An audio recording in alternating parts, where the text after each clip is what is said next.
Terima kasih banyak untuk kalian yang mungkin sudah menekan tombol subscribe, like, dan tanda loncengnya, supaya kalian nggak ketinggalan semua notifikasi video-video terbaru dari channel kita secara gratis ya guys. Dan hari ini aku masih tetap mendoakan kita semua agar tetap dalam keadaan sehat walafiat, dan tentunya harus masih tetap semangat supaya kita bisa melewati satu persatu badai permasalahan hidup hari ini, termasuk di dalamnya hutang di aplikasi pinjol yang mungkin sudah membuat pusing 7 keliling. Dan sebelum memulai video ini, aku juga pengen mengabsen kalian terlebih dahulu. Kalian menonton video ini dari daerah mana saja, kalian bisa menuliskannya di kolom komentar di bawah video ini, dan dengan catatan tidak saling meninggalkan nomor handphone. Oke, baik. Hari ini banyak yang bertanya-tanya, Bang, kalau gagal bayar di aplikasi A, B, C, itu resikonya apa sih Bang? Nih, kita pengen bongkar tuntas apa saja yang akan kita terima resikonya ketika kita gagal bayar di aplikasi-aplikasi pinjol legal maupun yang ilegal. Baik, kita pengen ngebahas untuk yang ilegal dulu. Hari ini masih banyak teman-teman kita tuh yang belum tahu bagaimana cara membedakan apakah aplikasi pinjol yang mereka gunakan ini sudah legal atau masih ilegal. Hari ini hanya ada 102 aplikasi pinjol yang memiliki status terdaftar dan berizin di OJK. Selain dari 102 aplikasi pinjol yang sudah kita jelaskan pada video-video yang sebelumnya, maka fix itu masuk ke dalam ranah pinjol ilegal. Oke, untuk yang pinjol ilegal, resiko apa yang akan kalian temukan ketika kalian berurusan dengan mereka dan hari ini kalian belum mampu untuk melakukan pembayaran? Hari ini untuk di semua aplikasi pinjol ilegal itu taruhannya cuma satu. Nama baik, nama besar yang sudah kita bangun bertahun-tahun hari ini akan terasa hancur lebur seperti bubur dalam hitungan beberapa detik saja. Loh, kok bisa Bang? Iya, mereka akan mempermalukan kalian. Mereka akan mengambil semua orang-orang dan nomor-nomor handphone yang ada di kontak kalian, dan mereka akan mengedit-edit foto kalian, dan mereka akan memberikan caption ini itu segala macam. Dan kalian tidak perlu takut, tidak perlu panik, dan jangan merasa malu. Nah, ketika mereka melakukan hal itu, maka fix secara otomatis pula hutang kalian di aplikasi pinjol tersebut lunas, nggak usah dibayar lagi.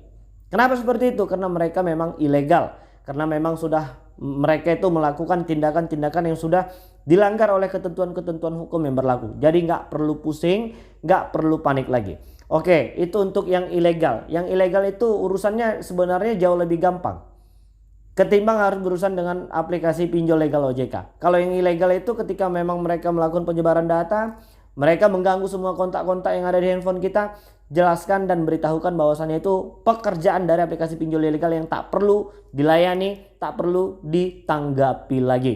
Oke, itu untuk yang ilegal. Nah, bagaimana Bang? Apa sih resiko terberat ketika kita berurusan dengan aplikasi pinjol legal OJK yang mungkin hari ini sudah memiliki status terdaftar dan berizin di OJK?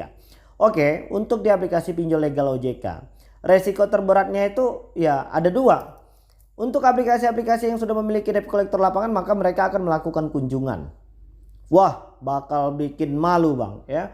Mereka hari ini banyak dari teman-teman kita itu khawatir kalau ketemu sama debt collector lapangan itu mereka akan teriak-teriak, mereka akan marah-marah, mereka akan mengambil barang-barang, mereka akan melakukan tindakan anarkis. Tidak seperti itu, dan itu tidak boleh dilakukan semua debt collector lapangan yang hari ini bertugas menjadi tim penagihan. Kalau ada yang seperti itu, rekam, maka segera laporkan. Laporkan kepada pihak kepolisian terdekat di kota kalian. Nah, setelah ketemu debt collector, namun hari ini hanya ada beberapa aplikasi pinjol saja yang memiliki debt collector lapangan ya. Untuk aplikasi-aplikasi besar seperti Kredivo, Akulaku, Home Credit, dan ada beberapa aplikasi-aplikasi lain. Dan itu tidak untuk di semua daerah ya. Masih hanya untuk daerah-daerah tertentu saja, masih hanya untuk daerah kota-kota besar saja. Jadi kalau rumah kita itu di penghujung gunung atau mungkin harus menyeberang lautan lagi jauh dari kota-kota provinsi, maka masih cukup jarang ditemukan debt collector lapangan dari beberapa aplikasi-aplikasi raksasa tersebut. Nah, setelah itu memang ada ya, setelah kita ketemu debt collector lapangan, maka masalah kedua yang akan kita hadapi itu adalah masalah B-checking. Hari ini memang ada beberapa aplikasi pinjol legal OJK yang memang sudah terkoneksi ke Slick OJK atau B-checking ya sekarang. Nah, untuk masalah itu kalian tidak perlu khawatir. ya, tenang saja dulu, fokuslah bekerja, fokuslah mencari uang, mencari cuan dan menambah penghasilan lagi supaya kita bisa melewati itu. Untuk masalah checking, nanti ketika sudah ada uangnya maka kita bayarkan, permasalahan ini akan kembali selesai dan catatan checking tadi akan kembali bersih. Oke, itu dua hal yang akan kita hadapi ketika kita punya masalah di aplikasi-aplikasi pinjol legal OJK. Oke, masalah terberatnya hari ini ya, banyak dari teman-teman kita itu yang sedang panik ketika pihak debt collection atau penagihan via telepon tersebut menelpon ke kantor kita. Nah, apakah aplikasi pinjol legal OJK boleh melakukan hal itu? Jawabannya tidak. Hari ini yang masih sering ditemukan itu ketika aplikasi-aplikasi pinjol ilegal itu menelpon kantor, mengganggu semua orang-orang yang ada di kontak kita. Mereka ditagih-tagih. Nah, ini yang menjadi masalah. Dan disinilah kita perlu untuk bersikap dewasa. Bersikap dewasa yang seperti apa sih Bang hari ini? Nah, untuk teman-teman kalian yang mungkin hari ini sudah merasa terganggu karena ulah dan tingkah ketidaktahuan kita ini, ayo cobalah untuk meminta maaf kepada mereka. Ya, walaupun ini sebenarnya bukan kesalahan kita secara keseluruhan. Karena kita juga nggak mau kok melibatkan orang lain ya kan di dalam masalah pribadi kita. Namun aplikasi-aplikasi pinjol ilegal ini memang cara mereka seperti itu. Dan tujuannya cuma satu, supaya kita panik lalu membayar utang. Mereka nggak peduli mau kalian itu dapat uang dari mana, dengan cara apa terserah. Yang penting ketika 2 hari sebelum jatuh tempo kita harus sudah bayar. Nah, itu untuk di aplikasi-aplikasi pinjol ilegal tersebut. Jadi apabila memang hal itu nanti terjadi kepada kalian. Nah, beberapa waktu yang lalu banyak yang mengeluhkan bahwasannya atasannya juga ikut diganggu ya kan, ikut-ikutan ditagih dan atasannya marah.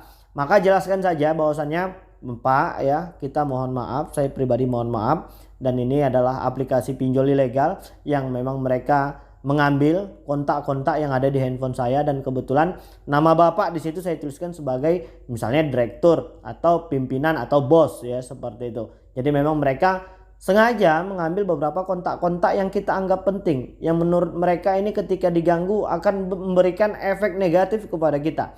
Memang seperti itulah cara kerja dari aplikasi-aplikasi pinjol ilegal ini. Mereka ingin mengganggu psikologis kejiwaan kita supaya kita tidak nyaman, tidak tenang, supaya kita panik, stres, dan mencari solusi cepat, singkat, instan. Ya, mungkin dengan cara gali lubang, tutup lubang, atau mungkin dengan cara-cara yang lain. Nah, ketika hal itu terjadi, aku pengen mengingatkan, apabila memang mereka melakukan penyebaran data, apabila memang mereka melakukan mengganggu semua kontak-kontak, tidak usah dibayar lagi. Anggap saja hutang kalian di aplikasi mereka lunas apabila memang mereka tidak mau bernegosiasi dengan baik dan benar.